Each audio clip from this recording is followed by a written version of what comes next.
ध्ययनैर्न दानैर्न च क्रियाभिर्न तपोभिरुग्रैः एवं रूपस्य अहं रुलेगे दृष्टुं त्वदन्येन कुरु प्रवीरा दृष्टुं त्वदन्येन कुरु प्रवीरा गुरुवंश श्रेष्ठुडगु अर्जुन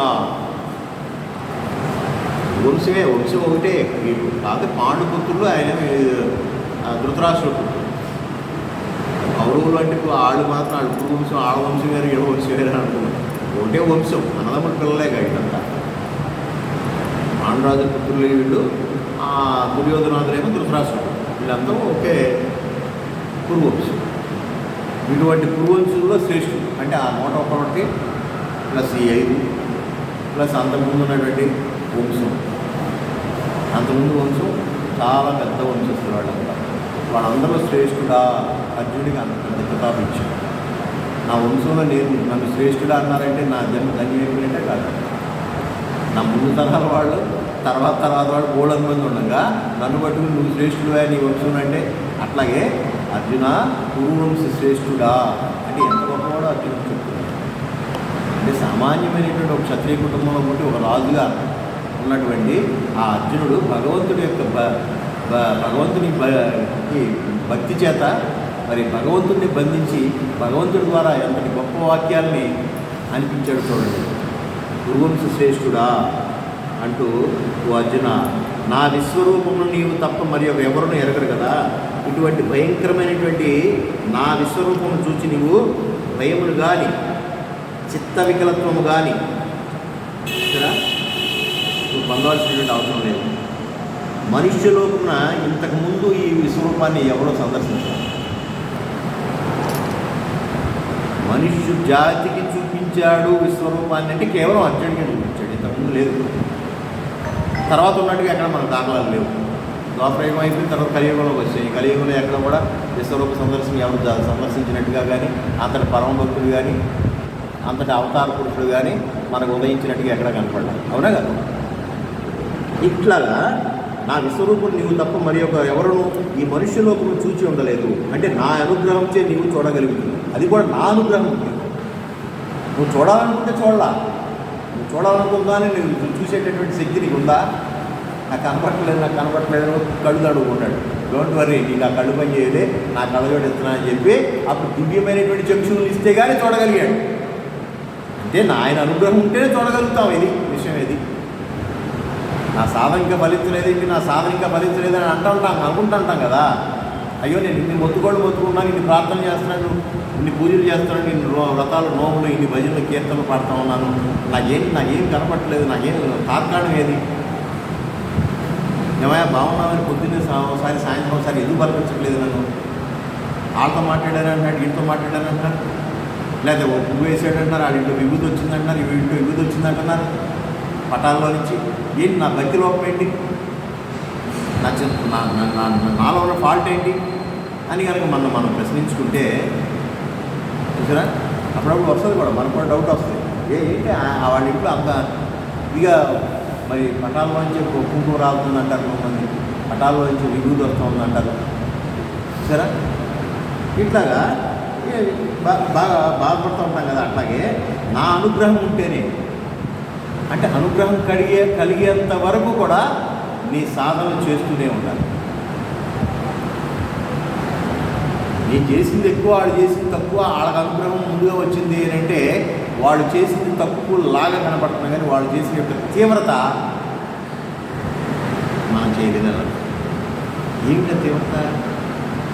వెన్నపూసను కూడా ఒక 40 కనీసం మినిమం 40 సెకండ్స్ అంటే 40 సార్లు కళ్ళు ఎట్ట కొట్టుకున్నంతసేపు ప్యానం మీద పెడితే కానీ అది కరగదు. మనం ఏం చేసాము, 10 సెకండ్స్ వరకు పెట్టి కరగలేదేంటి, ఇంతేలేదు నా బతికింది. మళ్ళీ రేపు ఇంకో 10 సెకండ్లు పెడతాం, అంతవరకు లేదు. ఎల్లుండి ఇంకో 10 సెకండ్లు పెడతాం, మళ్ళీ అట్టాగే ఉంటుంది. అవతల ఎల్లుండి కూడా అట్టాగే 10 సెకండ్లే ఉంచుతాం, అంతవరకు కలిగి ఉంటుంది. కానీ 40 సెకండ్లు ఒకసారి పెట్టినప్పుడు మనకు తెలుస్తుంది. అంటే మన తీవ్రత, భక్తి యొక్క తీవ్రత పీక్ స్టేజ్కి వెళ్ళినప్పుడు మాత్రమే ఆయన అనుగ్రహాలు మనం. మళ్ళీ భక్తి అంటే మళ్ళీ కేవలం పటాల ముందు కూర్చునే, విగ్రహాల ముందు కూర్చున్నో రామకృష్ణ అంటూ ఇది మాత్రమే భక్తి అనుకున్నారు. భక్తి అంటే చాలా ఎలాబరేటెడ్. భక్తి అంటే ప్రేమ. దేని పట్ల ప్రేమ? విశ్వేశ్వరుడి పట్ల ప్రేమ. విశ్వేశ్వరుడు అంటే ఎవరు? విశ్వమే. ఆయన అదే పెట్టాడు కదా. ఈ విశ్వం పట్ల ప్రేమ లేకుండా కేవలం విశ్వేశ్వరుడు ఈ రూపంలో ఉన్నాయని చెప్పి ఆ రూపాన్ని మాత్రమే పూజించేసి ఈ విశ్వాన్ని మాత్రం ఏసడించుకుంటా ఉంటే ఈ విశ్వం మీద నీకు ప్రేమ లేదు. కానీ విశ్వేశ్వరుడు అనుకుని చెప్పేసి ఉన్నటువంటి విగ్రహం మీదో దాని మీద మాత్రమే ప్రేమ పెట్టాడు. ఊళ్ళో నేను చాలా భక్తిపూర్వకంగా ఉంటావు, గుడి బయటకు వచ్చినాకేమో అంటూ ముట్టు అసహించుకుంటావు, మనిషిగానే చూడవు. మరి అంటుముట్టు అనేటువంటిది అదేదో ఆరోగ్య సంబంధమైందో లేకపోతే కొంచెం అనాగరికంగా ఉన్న వాళ్ళ దగ్గరికి ఎలాగ వెళ్ళలేమో అది సరే. ప్రేమపూర్వకమైనటువంటి మనస్సే ఉండదు. డబ్బులు ఉంటేనే ప్రేమిస్తున్నాం. డబ్బు లేని పొరపాటు కూడా మనకు ఇంటి గుమ్మంలో కానీయం. మన చుట్టాల్లోనే అతి పేదవాడిని 2 రోజులు ఏదో 3 రోజులు ఏదో బందాల్చుకోవడానికి వచ్చాడు అనుకోండి, వీడు ఎప్పుడు వెళ్ళిపోతాడో చూస్తామా లేదా? చెప్తున్నా. ప్రేమని ఏదో ఒక భౌతికమైనటువంటి వస్తువుకో ఒక బంధానికో అంటగట్టి నా బిడ్డ కాబట్టి ప్రేమిస్తున్నాను, లేకపోతే నేను ప్రేమించాను అంటే ప్రేమను సంతృప్తి తత్వంతో చూసేదాన్ని ప్రేమ అనరు. అవన్నీ బంధాలు. తల్లి బిడ్డల మధ్య ఉన్నటువంటి బంధం అది బంధంతో కూడినటువంటి. ఆ బంధంలో ఏ ఒక్కరు లేకపోయినా ఆ బంధం చెదిరిపోతుంది. ప్రేమ అనేది అలాంటిది కాదు. ప్రేమ అనేటువంటి అనంతమైనటువంటి అటువంటి స్థితికి ఎదగాలి. అటువంటి స్థితికి ఈ బంధాలను అనేటటువంటి ఆకర్షణలు అనేటటువంటి ప్రేమ స్థాయి నుంచి, అంటే ప్రేమలో కూడా ఎన్ని మెట్లు ఉన్నాయో చూడండి. 16-18 సంవత్సరాలు ఉన్నటువంటి వాడికి మధ్య కలిగేటటువంటి ప్రేమ ఆకర్షణ పూర్వకమైనటువంటి ప్రేమ. ఒక 70 సంవత్సరాల ముసలమ్మకి 75 సంవత్సరాల వాళ్ళ భర్తకి మధ్య ఉండేటువంటి ప్రేమ ఆకర్షణీయమైన ప్రేమ అంటారా? దాన్ని శారీరకమైనటువంటి ఆశ ఆకర్షణీయమైన ప్రేమ అంటారా? సరే, అది మానసికమైనటువంటి బంధంతో కూడినటువంటి ప్రేమ. దానికంటే మించింది దివ్యమైనటువంటి ప్రేమ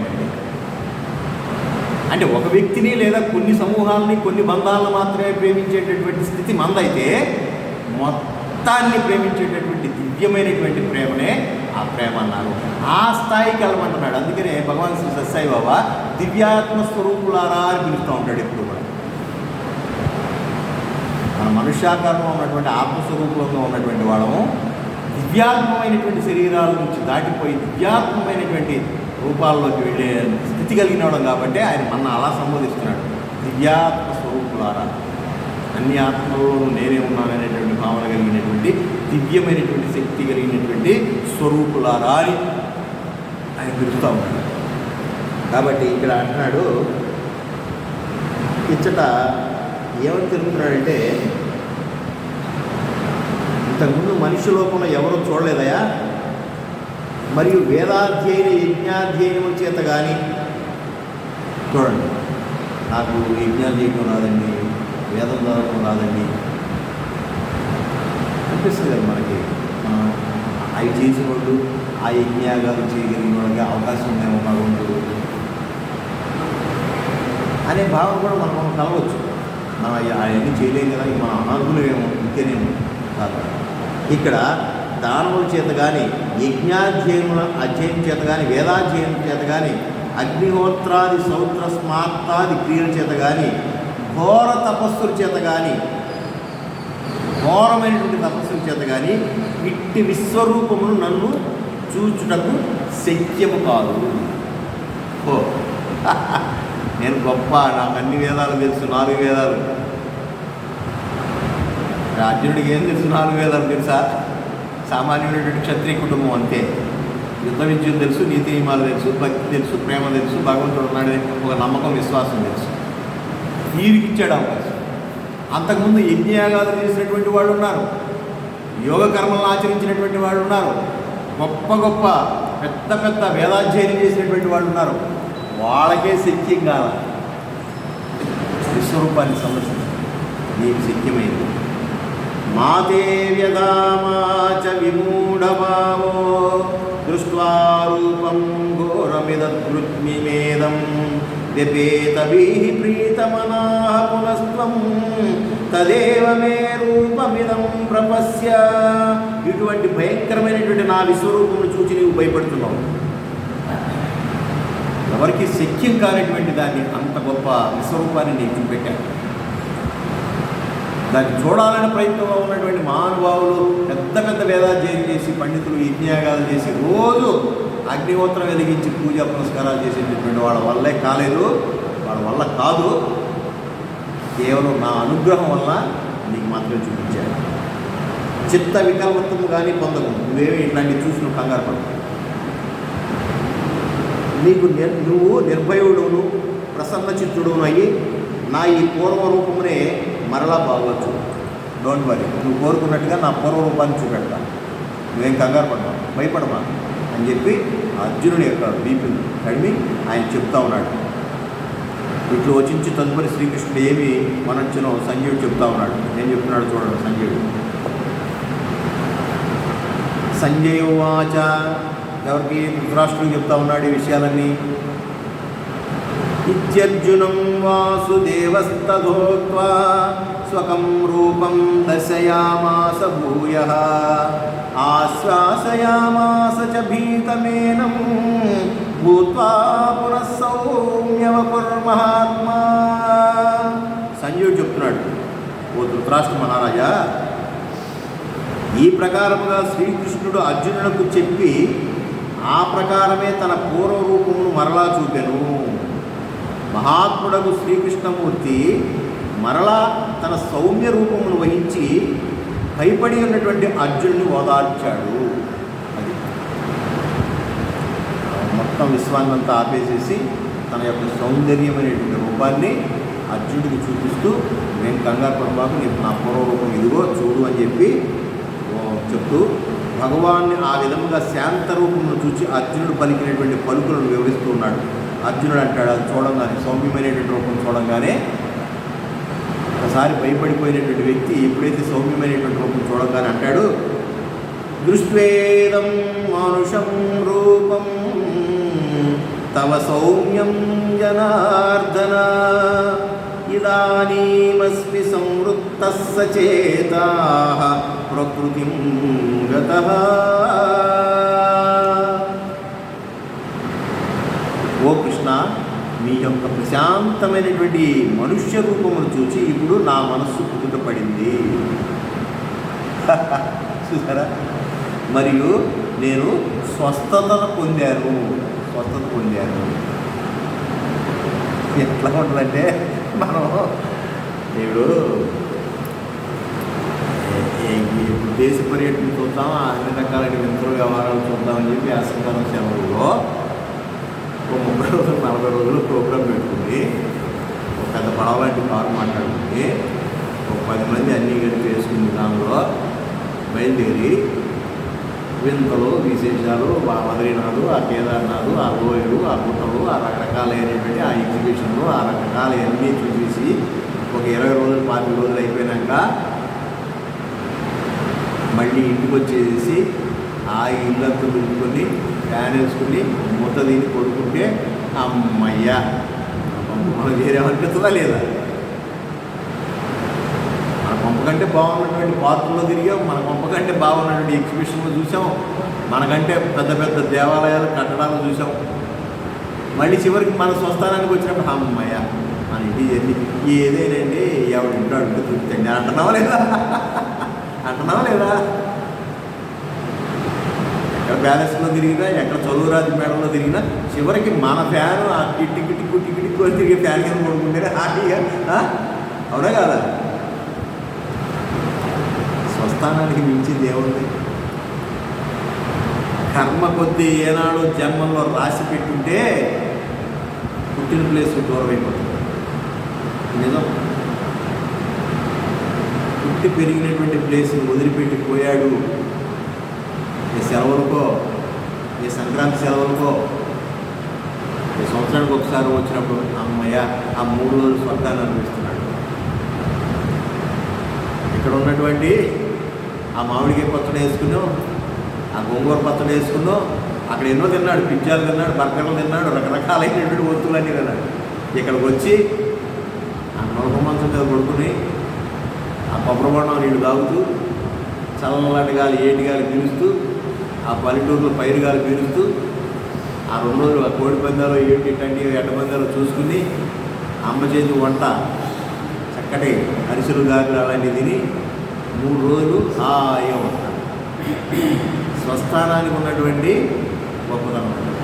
అట్లాగే ఇంత పెద్ద భయంకరమైనటువంటి వికృత రూపాలు ఉన్నాయి, భయంకరమైన రూపాలు ఉన్నాయి, ఆహ్లాదకరమైన రూపాలు ఉన్నాయి, అనేక రకాలైన జంతుజాలాలు ఉన్నాయి, అనేక రకమైనటువంటి సృష్టిలో ఉన్నటువంటి అన్ని రకాలు చూసేటప్పటికి మనసు అతలాకుతలమైంది. అలా చూపించినా కూడా మన మనసు నిలబడదు. దేని మీద నిలబెట్టాలి? పక్కన చస్తున్నారు, పక్కన పుడుతున్నారు, పక్కన మంగళవాద్యాలు, పక్కన చావు డప్పులు ఉంటే ఇదే భగవంతుడు అని అంటే మనకు మనసు కుదురుతుందా? అందుకని మనం విగ్రహాన్ని పెట్టుకున్నాము. ఈ విగ్రహాల ఆరాధన చేస్తుంటే వీళ్ళు విగ్రహారాధన చేస్తారు. విగ్రహారాధికులు సాతానుతో సమానం అని చెప్పి పరధర్మం వాడు చెప్తా ఉంటారు. విగ్రహం లేకపోతే నాకు నిగ్రహం కుదరటం లేదు. భగవంతుడే స్వయంగా విశ్వరూపాన్ని పెట్టినా కూడా నా మనసు చెదిరిపోయింది, అర్జునుడికి చెదిరిపోయినట్టుగా. మరి నా మనసు నేను కుదుటపరుచుకుని ఏకాగ్రత పొందించాలి అని అంటే నాకు అనుకూలమైంది ఏది అని అంటే అందుకే విగ్రహాన్ని పూజిస్తున్నాం. దట్టు మీరిచ్చినటువంటి వెసులుబాటే. నువ్వు ఏ రూపనామాలతో అయితే పూజిస్తావో ఆ రూపనామాలతో నిన్ను రక్షిస్తానని చెప్పి భగవద్గీతలో గతంలో చెప్పేశాడు. అయితే ఇంకా అంతకంటే ఏం కావాలి? మరి ఇందులో తప్పేముంది? భారతీయ సనాతన ధర్మంలో భగవంతుణ్ణి పూజించే విధానాలలో నీకు ఏది అనుకూలమైతే అది ఆ అనుకూలాన్ని ప్రసాదించినటువంటి మన ధర్మం. నీ మనసు ఓం తత్సత్ అని భాష పెట్టేసుకుని పద్మాసనంలో కూర్చున్నావు.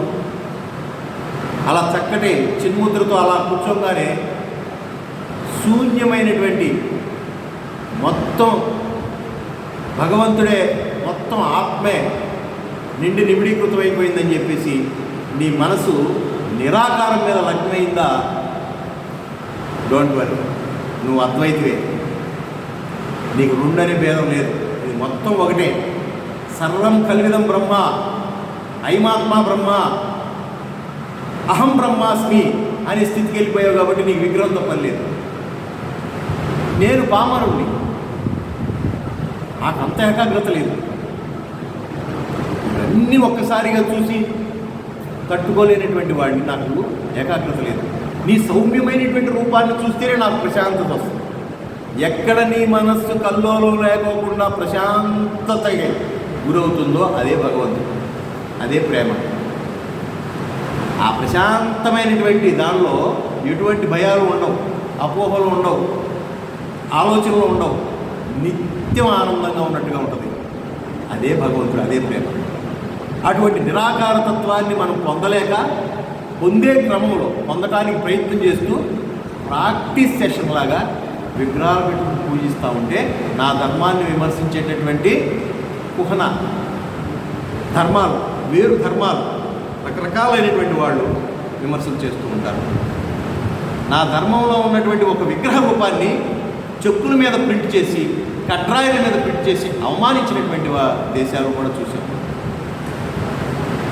ఆ టాయిలెట్స్లో ఆ పైన ఆ కూర్చునే సీటు పైన మూతకి మన విగ్రహం యొక్క రూపాన్ని ప్రింట్ చేసి అవమానం చేసినటువంటి నీచమైనటువంటి ధర్మాలతో కూడినటువంటి ఇతర దేశస్తులను కూడా మనం చూసాం, ఇతర ధర్మాల వాళ్ళు. అది ఎంత బాధాకరంగా ఉంటుంది. కానీ ఎంత సహనంతో, ఎంత ఓపికతో, వాడి స్థాయి వాడి, ఇది